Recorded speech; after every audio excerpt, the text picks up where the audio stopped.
Marginal costing ശരിക്കും ഇതിൻ്റെ ഒരു ആപ്ലിക്കബിലിറ്റി എന്താണ്? അതായത് ഇപ്പം നിങ്ങളൊക്കെ ഒരു വർക്ക് പ്ലേസ് പോകുമ്പം ഒരുപാട് സിനാരിയോസ് ഫേസ് ചെയ്യേണ്ടി വരും. അതിൽ വരുന്ന ഒന്നാണ് ഇപ്പോൾ നമുക്ക് അഡീഷണൽ ആയിട്ട് പ്രൊഡ്യൂസ് ചെയ്യണോ, അല്ലെങ്കിൽ നമ്മുടെ പ്രൊഡക്ഷൻ കുറയ്ക്കണോ, അല്ല ഇനി ഒരു ഔട്ട് സൈഡിൽ നിന്ന് ഒരു എക്സ്പോർട്ടിങ്ങിൻ്റെ ഒരു ഓർഡർ കിട്ടിയാൽ നമ്മൾ റേറ്റ് കുറച്ചിട്ട് അവർക്ക് കൊടുക്കാൻ നമ്മൾ വയബിൾ ആണോ, അല്ലെന്നുണ്ടെങ്കിൽ എന്തെങ്കിലും ഒരു സിറ്റുവേഷൻ വരുമ്പോൾ നമുക്ക് കമ്പനിക്ക് പ്രൊഡക്ഷൻ ചിലപ്പോൾ കുറയ്ക്കേണ്ടി വരും. അപ്പോൾ ഏത് ലെവലിൽ വരെ നമുക്ക് കുറയ്ക്കാം? ഇപ്പം നിങ്ങളുടെ സീനിയർ ചോദിക്കുകയാണ്, നമുക്കൊരു ലോസും പ്രോഫിറ്റും അല്ല, നോ ലോസ് നോ പ്രോഫിറ്റ്, അങ്ങനത്തെ ഒരു പ്രൊഡക്ഷൻ പോയിന്റ് ഏതാണ്? ഇങ്ങനെയൊക്കെ ഒരു ക്വസ്റ്റ്യൻ വരുമ്പോൾ നമുക്ക് ഹെൽപ്ഫുള്ളാണ് ഈ മാർജിനൽ കോസ്റ്റിംഗ്. അതിൻ്റെ ഡീറ്റെയിലേക്ക് പോകാം. മാർജിനൽ കോസ്റ്റിംഗിൻ്റെ ബേസിക് കോൺസെപ്റ്റ്, അതിൻ്റെ ഫോർമുലാസ്, ബിസിനസ് ഡിസിഷനിൽ അതെങ്ങനെ അപ്ലൈ ചെയ്യാം, ആൻഡ് സം ക്വസ്റ്റ്യൻസ്, ഇതാണ് നമ്മൾ ഡിസ്കസ് ചെയ്യുന്നത്. Introduction. Actually marginal costing is a techniques where only variable cost are considered for decision making. ഇവിടെ നമ്മൾ വേരിയബിൾ കോസ്റ്റ് മാത്രമേ കൺസിഡർ ചെയ്യുള്ളൂ. ഫിക്സഡ് കോസ്റ്റിനെ നമ്മൾ പീരിയഡ് കോസ്റ്റ് ആയിട്ടാണ് ട്രീറ്റ് ചെയ്യുന്നത്. എന്താണ് വേരിയബിൾ കോസ്റ്റ്, എന്താണ് ഫിക്സഡ് കോസ്റ്റ്? അതാണ് അടുത്തൊരു ക്വസ്റ്റ്യൻ വരിക. വേരിയബിൾ കോസ്റ്റ് എന്ന് പറയുമ്പോൾ അതിൻ്റെ കോസ്റ്റ് പെർ യൂണിറ്റ് എപ്പോഴും കോൺസ്റ്റൻ്റ് ആയിരിക്കും, ബട്ട് ടോട്ടൽ കോസ്റ്റ് വേരി ചെയ്തുകൊണ്ടിരിക്കും. ഒരു എക്സാമ്പിൾ പറയുകയാണെങ്കിൽ, ഒരു പെൻ പ്രൊഡ്യൂസ് ചെയ്യാൻ വേണ്ടിയിട്ട് 5 രൂപയുടെ മെറ്റീരിയൽ ആവശ്യമുണ്ട്. 10 പെൻ പ്രൊഡ്യൂസ് ചെയ്താൽ 50 രൂപയുടെ മെറ്റീരിയൽ, 100 പെൻ പ്രൊഡ്യൂസ് ചെയ്ത് കഴിഞ്ഞാൽ 500 രൂപയുടെ മെറ്റീരിയൽ. ടോട്ടൽ കോസ്റ്റ് എപ്പോഴും വേരി ചെയ്തുകൊണ്ടേയിരിക്കും ബേസ്ഡ് ഓൺ ദ പ്രൊഡക്ഷൻ. പക്ഷേ പെർ യൂണിറ്റിൽ എപ്പോഴും കോൺസ്റ്റൻ്റായ 5 രൂപ തന്നെ ആയിരിക്കും. ഫിക്സഡ് കോസ്റ്റ് എന്ന് പറയുമ്പോൾ ടോട്ടൽ വാല്യൂ കോൺസ്റ്റൻ്റ് ആയിരിക്കും. ഒരു എക്സാമ്പിൾ റെൻറ്റ് എത്ര പ്രൊഡ്യൂസ് ചെയ്താലും ഇവൻ്റെ പ്രൊഡക്ഷൻ നടന്നിട്ടില്ലെങ്കിലും ആ ഒരു ഫിക്സഡ് എമൗണ്ട് 20,000 ആണെങ്കിൽ 20,000 ആ മന്ത് ഫുൾ അത് തന്നെ ആയിരിക്കും. മോർ പ്രൊഡ്യൂസ് ചെയ്യുന്നതനുസരിച്ച് നമുക്കൊരു ഒരു യൂണിറ്റിലേക്ക് വരുന്ന കോസ്റ്റിനെ അപ്പോഷൻ ചെയ്യാം. ദെൻ ഇതിൻ്റെ മെയിൻ ഫോർമുലാസ്. മാർജിനൽ കോസ്റ്റിംഗ് എന്ന് പറയുന്നത് തന്നെ ഒരു അഡീഷണൽ യൂണിറ്റ് പ്രൊഡ്യൂസ് ചെയ്യാൻ വേണ്ടിയിട്ട് വരുന്ന ഒരു അഡീഷണൽ കോസ്റ്റ്. അതാണ് change in total cost divided by change in output. Additional cost എത്രയാണ് അഡീഷണൽ യൂണിറ്റ് പ്രൊഡ്യൂസ് ചെയ്തത്. Then contribution. സെയിൽസിൽ നിന്ന് വേരിയബിൾ കോസ്റ്റ് കുറച്ച് കഴിഞ്ഞാൽ കോൺട്രിബ്യൂഷൻ കിട്ടും. ആക്ച്വലി ഇതിനെ പ്രോഫിറ്റ് എന്ന് പറയാൻ പറ്റില്ല, ബട്ട് മാർജിനൽ കോസ്റ്റിൻ്റെ ആംഗിളിൽ കോൺട്രിബ്യൂഷൻ മീൻസ് സെയിൽസിൽ നിന്ന് വേരിയബിൾ കോസ്റ്റ് മാത്രമേ കൺസിഡർ ചെയ്യുന്നുള്ളൂ. PV റേഷ്യോ, ഈ കിട്ടുന്ന കോൺട്രിബ്യൂഷൻ സെയിൽസിൻ്റെ എത്ര പെർസെൻറ്റേജ് ആണെന്ന് കാൽക്കുലേറ്റ് ചെയ്യാമെന്നാണ് PV ratio. Break even point, ഇതൊരു ഇമ്പോർട്ടൻറ്റ് ഫാക്ടറാണ്. അതായത് ഈ കമ്പനി എത്ര പ്രൊഡ്യൂസ് ചെയ്യുമ്പോഴാണ്, ഇപ്പോൾ ലോസിലുള്ള കമ്പനിയാണെങ്കിൽ ഇനി എത്രയും കൂടി പ്രൊഡ്യൂസ് ചെയ്താൽ ഇത് 0 ലോസ് 0 പ്രോഫിറ്റ് ആവും. അല്ല എന്നുണ്ടെങ്കിൽ കൂടുതൽ പ്രൊഡക്ഷൻ നടത്തിക്കൊണ്ടിരിക്കുന്നൊരു കമ്പനിയാണ്, അപ്പോൾ പെട്ടെന്ന് എന്തെങ്കിലും ഒരു ക്രൈസിസ് വന്നു, ഇപ്പോൾ ഒരു എക്സാമ്പിൾ COVID-19 പോലെയുള്ള ഒരു ക്രൈസിസ് വരുമ്പം സ്വാഭാവികമായിട്ടും അവർക്ക് പ്രൊഡക്ഷൻ കുറയ്ക്കേണ്ടി വരും. അപ്പോൾ ഒരു മാനേജ്മെൻറ്റ് നിങ്ങളോട് ചോദിക്കുകയാണ് എത്ര വരെ പ്രൊഡക്ഷൻ കുറയ്ക്കണം. എത്രയിൽ എത്തിയാൽ നമുക്ക് 0 പ്രോഫിറ്റ് 0 ലോസ് ആവും. ആ ഒരു ടൈമിൽ നിങ്ങൾക്ക് ഈ ബ്രേക്ക് ഇവൻ പോയിന്റിൻ്റെ അനാലിസിസ് യൂസ് ചെയ്യാം. കോൺട്രിബ്യൂഷനിൽ നിന്ന് ഫിക്സഡ് കോസ്റ്റ് കുറച്ചാൽ നിങ്ങൾക്ക് പ്രോഫിറ്റും കിട്ടും. ഒരു ക്വസ്റ്റ്യൻ നോക്കാം. Selling price 100 per unit, variable cost 60 per unit, fixed cost 1 lakh. Find the contribution, PV ratio, margin of safety, break even point. ഇങ്ങനൊരു ക്വസ്റ്റ്യൻ കിട്ടിക്കഴിഞ്ഞാൽ ആദ്യം തന്നെ സെയിൽസ് ചെയ്യുക. സെയിൽസ് ഒരു യൂണിറ്റിന് 100, 5000 യൂണിറ്റ്, 5000 ഇൻറ്റു 100, 5 ലക്ഷം. Then variable cost variable cost ഒരു യൂണിറ്റിന് 60. So 5000 into 60, 3 lakh. Contribution equal to sales minus variable cost. 2 lakh contribution കിട്ടി. P V ratio equal to contribution divided by sales. 40%. Sales 5 lakh, variable cost 3 lakh, contribution 2 lakh. P V ratio 40%. അതായത് 60% variable cost ആയിരിക്കും. Then 40% ലാഭം എന്ന് പറയാൻ പറ്റില്ല, because അടിയിൽ തന്നെ ഫിക്സഡ് കോസ്റ്റും കൂടി കവർ ചെയ്യാനുണ്ട്. Contribution 40%, variable cost 60%. Then fixed cost always fixed 1 lakh. Then profit എന്നാൽ കോൺട്രിബ്യൂഷനിൽ നിന്ന് ഫിക്സഡ് കോസ്റ്റ് കുറച്ചാൽ നമുക്ക് പ്രോഫിറ്റ് കിട്ടും. 1 ലാക്ക് പ്രോഫിറ്റ്. 5000 ക്വാണ്ടിറ്റി 100 രൂപയിൽ സെല് ചെയ്താൽ 1 ലാക്ക് റുപ്പീസ് നമുക്ക് പ്രോഫിറ്റ് കിട്ടും. അപ്പൊ നമുക്ക് ടോട്ടൽ കോസ്റ്റ് എത്ര ഒരു യൂണിറ്റിന് വരുന്നത് നോക്കാം.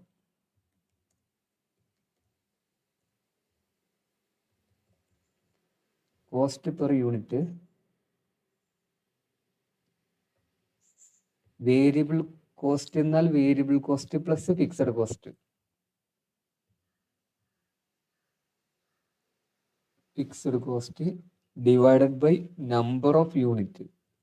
അതാണല്ലോ നമ്മുടെ ഒരു യൂണിറ്റിന്റെ കോസ്റ്റ് കിട്ടാൻ. ഒരു യൂണിറ്റ് പ്രൊഡ്യൂസ് ചെയ്യണമെങ്കിൽ 80 രൂപ ടോട്ടൽ കോസ്റ്റ് പെർ യൂണിറ്റ് വരുന്നുണ്ട്. 20 രൂപ പ്രോഫിറ്റും വരും. അപ്പം 20 ഇൻറ്റു 5000 നമുക്ക് കിട്ടിയ 1 ലാക്ക്. ഇങ്ങനെ ഒരു സിനാരിയോയിൽ ഇതിലിനി നമുക്ക് പി വി റേഷ്യോ നമ്മൾ കണ്ടു, ദെൻ കോൺട്രിബ്യൂഷൻ ചെയ്തു, break even point.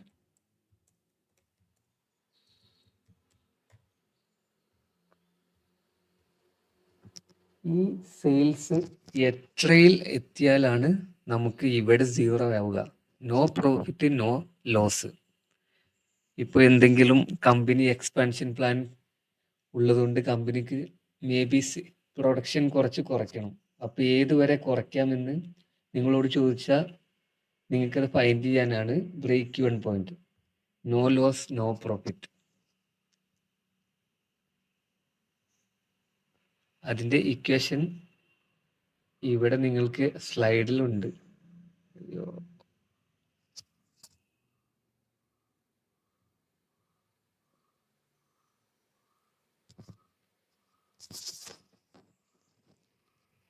Break even point എന്ന് പറയുമ്പോൾ fixed cost divided by P V ratio into 100.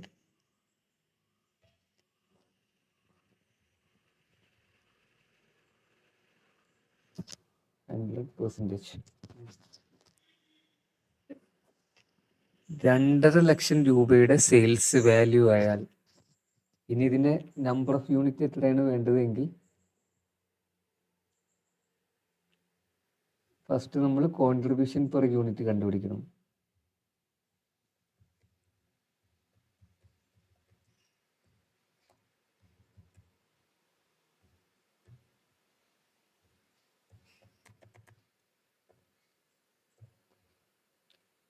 Break even point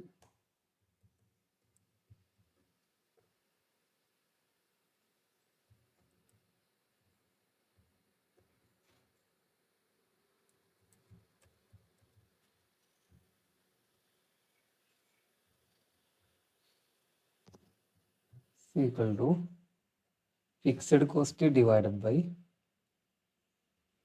contribution per unit ചെയ്താൽ 2500 യൂണിറ്റ് പ്രൊഡ്യൂസ് ചെയ്താൽ നമുക്ക് നോ പ്രോഫിറ്റ്, നോ ലോസ് കിട്ടും. നമുക്ക് ചെയ്ത് നോക്കാം. ടു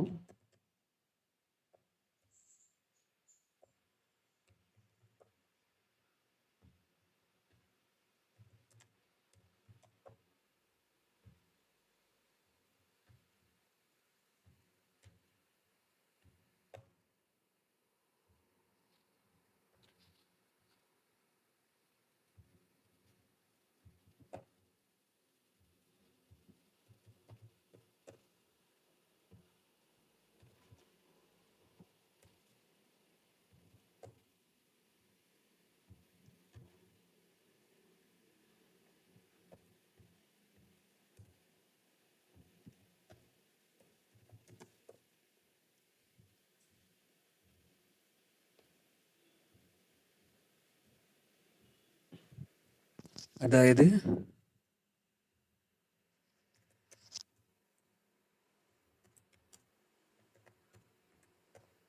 2500 ക്വാണ്ടിറ്റി പ്രൊഡ്യൂസ് ചെയ്ത് കഴിഞ്ഞാൽ നോ ലോസ് നോ പ്രോഫിറ്റ്. നമ്മുടെ ഒരു യൂണിറ്റ് പ്രൊഡ്യൂസ് ചെയ്യാൻ വേണ്ടിയിട്ട് 100 റുപ്പീസ് കോസ്റ്റ് വരും. നമ്മുടെ സെല്ലിംഗ് പ്രൈസും 100 ആണ്. അതാണ് നമ്മുടെ break even point. Then margin of safety എന്ന് പറയുമ്പോൾ നമ്മുടെ പ്രോഫിറ്റബിലിറ്റി ആണ്. Current sale minus break even sale 2,50,000. ഇതാണ് മാർജിൻ ഓഫ് സേഫ്റ്റി.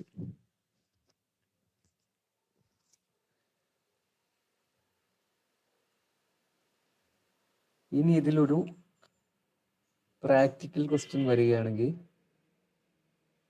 ഒരു export order scenario 1,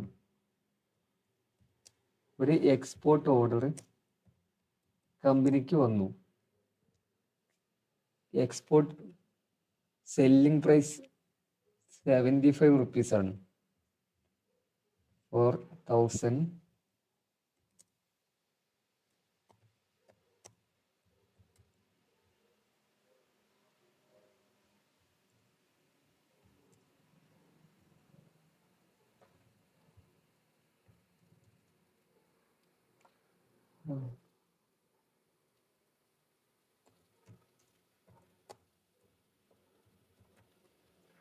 1000 unit production 75 രൂപയ്ക്ക് നമ്മൾ അവർക്ക് കൊടുക്കണം എന്നുള്ളൊരു കൊട്ടേഷൻ വന്നു.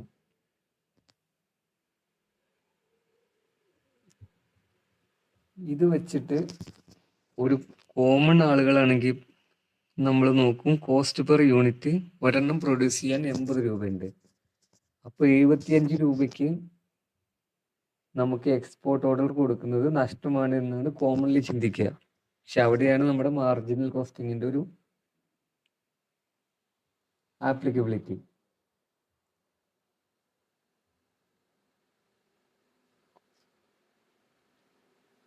ഇതിൽ നിന്ന് നമ്മൾ ഇനി അഡീഷണൽ 1000 യൂണിറ്റ് പ്രൊഡ്യൂസ് ചെയ്യാൻ വേണ്ടിയിട്ട് നമുക്ക് ഓൺലി വേരിയബിൾ കോസ്റ്റ് മാത്രമേ വരുള്ളൂ.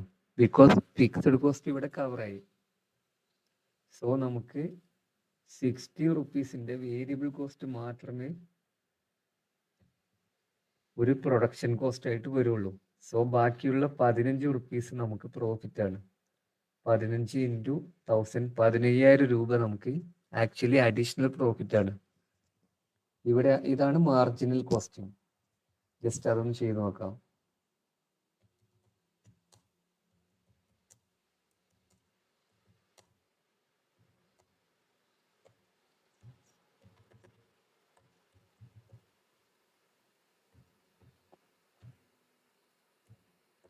വേരിയബിൾ കോസ്റ്റ് ചേഞ്ച് ആവില്ല, കാരണം ഒരെണ്ണം പ്രൊഡ്യൂസ് ചെയ്യാൻ വേണ്ടിയിട്ട് 60 രൂപ വേണം. അവിടെ നമ്മുടെ കോൺട്രിബ്യൂഷൻ ചേഞ്ച് ആവും.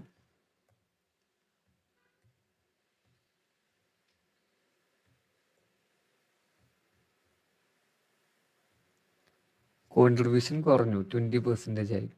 ഫിക്സഡ് കോസ്റ്റ് ഇവിടെ വരില്ല, ബിക്കോസ് ഈ പ്രൊഡക്ഷനിൽ തന്നെ നമ്മൾ ഫുൾ ഫിക്സഡ് കോസ്റ്റ് കവർ ചെയ്ത് കഴിഞ്ഞു. ഇവിടുത്തെ പ്രോഫിറ്റ് ആണ് 15,000. ഇവിടെ നമുക്ക് ടോട്ടൽ കോസ്റ്റ് എന്ന് പറയുന്നത് ജസ്റ്റ് ഓൺലി 60 rupees.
ടോട്ടൽ നമുക്ക് 6000 യൂണിറ്റ് ഉണ്ട്.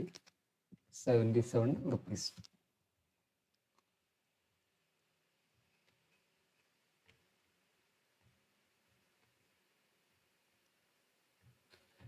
ഒരു നോർമൽ അക്കൗണ്ടന്റ് ആണെങ്കിൽ അവർ ഇവിടെ തന്നെ പറയും ഇനി നമുക്ക് എക്സ്പോർട്ട് ഓർഡർ എടുക്കണ്ട, ബിക്കോസ് നമുക്ക് പ്രൊഡ്യൂസ് ചെയ്യാൻ 80 രൂപ പെർ യൂണിറ്റ് വരുന്നുണ്ട്. അപ്പോൾ 75 രൂപ പെർ യൂണിറ്റ് എന്ന് പറയുമ്പോൾ 5 രൂപ പെർ യൂണിറ്റ് നമുക്ക് ലോസ് ആണ്.